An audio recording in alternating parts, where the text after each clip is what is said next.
So yeah, Sarah Davoren, working for INTERREG Northwest Europe is the fund I'm working for. To start, I'm based in the Southern Regional Assembly. Here's just a few figures relating to the current programme covering the timeframe 2014 to 2020. So it's just interesting to note, I suppose, that in Ireland there was 60 million invested nationwide and 35 million awarded directly to 137 Irish partners. So just to give you a feel for the impact that the programme has amongst our various partners. In the next slide, you'll see that we have an overall breakdown of the types of organisation that have received funding from INTERREG Northwest Europe. So the Irish picture of who participates is a little bit more nuanced than that top 3 lines of 30, 24, 16 division across the various partners, but it's overall in line with the other countries. Some of the colleagues that have received funding from INTERREG Northwest Europe are here today. So, you know, we have higher education research institutions funded, for example, UL or, you know, in Cork, WIT. The public authorities received 31% in the last period. So that includes not only local authorities or county councils, but also sectoral agencies. So, for example, the Sustainable Energy Authority, also Teagasc research.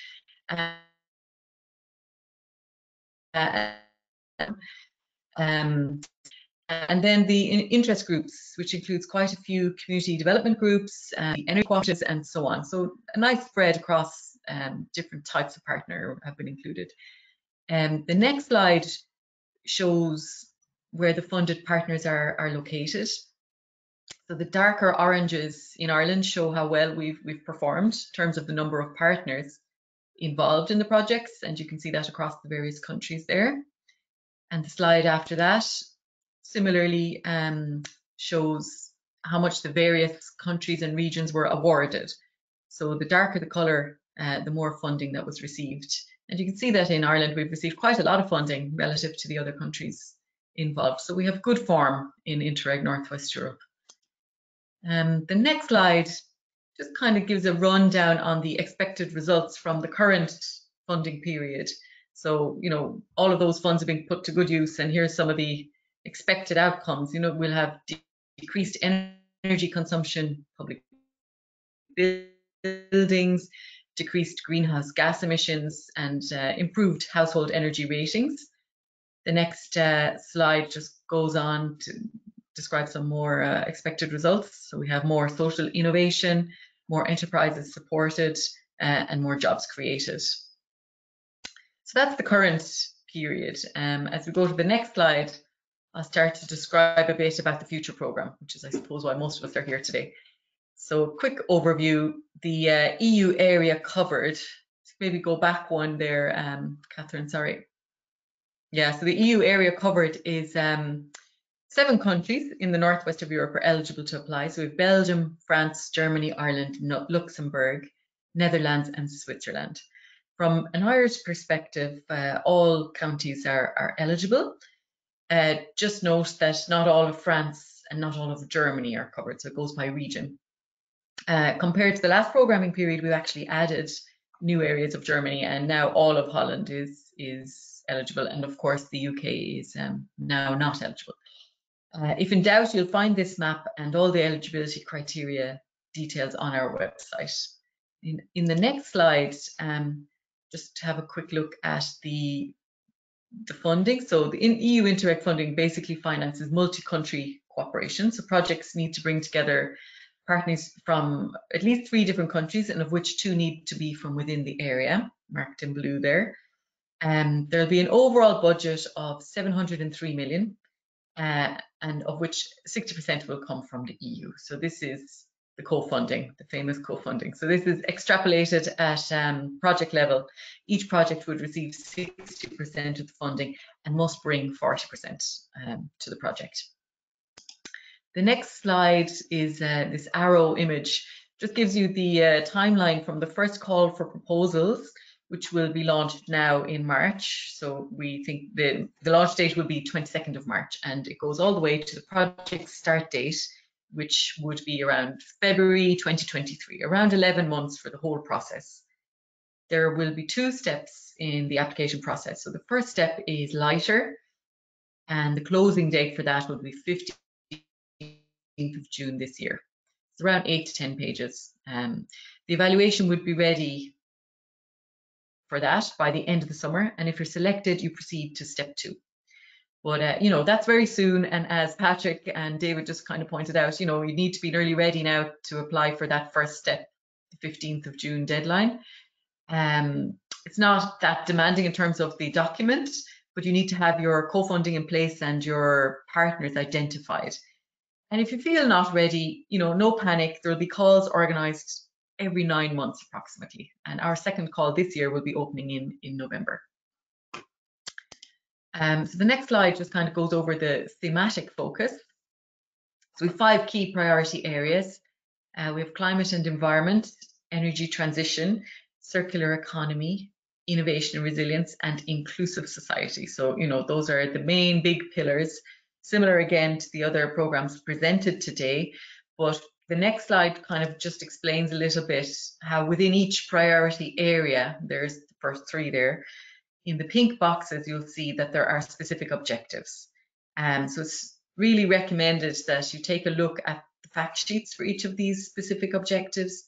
Fact sheets are available on our website, and they give you more information on what type of project and target group is recommended for each area. So the next slide, again, you'll see most of the priority areas have more than one specific objective that you could choose. When you're applying, you will need to choose one. So, you know, take your time, have a good look at the various options. As you can see here on screen, the example of priority 5 has the overall priority is inclusive society in Northwest Europe. And there are 3 different objectives there covering, you know, in summary, the labour market, healthcare, and sustainable tourism and culture. The next slide, it just has the link here, and you'll get access to that when you're receive the slides after this event. But all the specific objectives have their own fact sheets, and they're available at that link. Here's just a screenshot of an example of a fact sheet. So this one is from priority area 1, and it outlines the objectives that we hope to achieve in relation to nature and biodiversity. You can see, you know, the expected target groups, the expected types of activities and results that we'll be looking for in a consortium.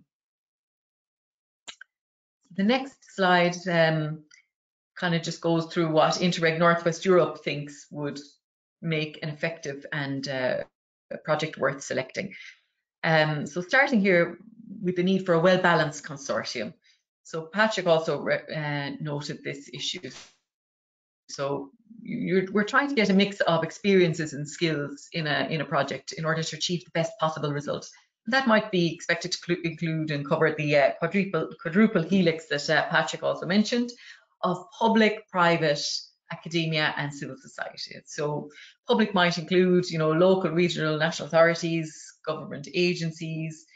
Private might include SMEs, business support organisations, academia, public research centres, private research units, higher education training centres, education training boards, and of course civil society, an important group, might be represented by different NGOs or lobby organisations or citizens groups.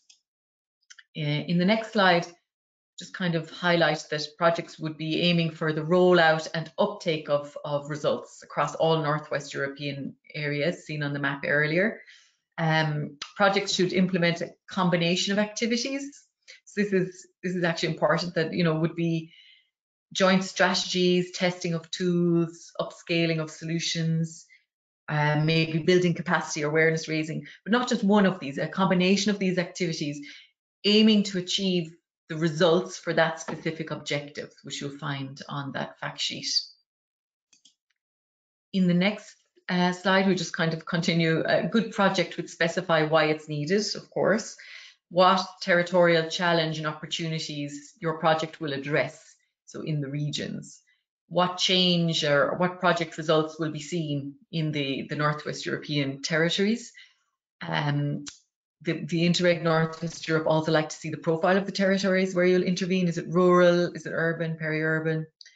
And of course, and I feel like a lot of the people here today would be well aware of this, projects would not stand alone, but they need to be embedded in, you know, an overall strategic framework. So this means projects must be aware of and in line with developments and objectives in the different European or national or regional strategies or policies in the field you're working.